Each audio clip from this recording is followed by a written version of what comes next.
伫咧16下晡，三重埔有一位家庭看护义工出门去倒粪扫，所有一位警察甲伊叫来看门。不过，义工身躯顶无载任何证件，就甲伊带回去派出所。落尾甲伊问咧无问题，才甲人放出来。不过，这位义工是路头青所找无路回去，落尾向工会来讨救兵。三重埔分局也已经承认错误啊，而且也用到这个妨害自由，甲这位警察移送地检署。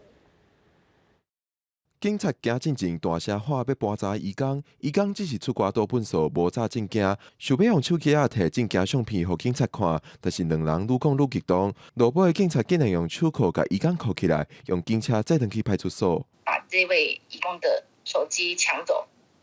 就不让他继续找，那也不让他联络雇主。当时义工其实是有在拨电话给我，那有希望我跟警察 说明说，他不是逃跑外劳啊，或者是说问清楚警察到底想做什么。但是我在电话那头一直也是一直在叫这位警察先生，但他完全都不理会，最后还把这个电话直接挂掉。 经过调查，警察确认伊毋是违法移工要放人，煞甲移工载去别位，无带登去原底的所在，找无路登去的移工，落尾是搁再向工会讨救兵，才找到登去的路。距离大概是12分钟的走路路程。家庭看护工他们的生活范围其实很受限，尽管只是12分钟，他其实没有往那个方向去过的话，他真的也不知道是哪里。本分局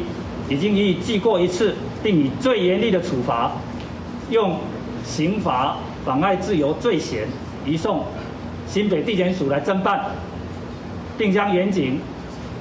调到警备队等待司法侦审，没有把他载回原地。我认为这也是严重的失当，我们也一定的给予处分。 黄子华表示，义工受到违法搬查的消息，工会一直拢有听过。有时阵警察主管认定对方的眼神可疑，就算无犯罪嫌疑，就会进行搬查。伊认为这是长久以来警察的歹习惯，应该检讨。记者郭北坤、郑派文新北报道。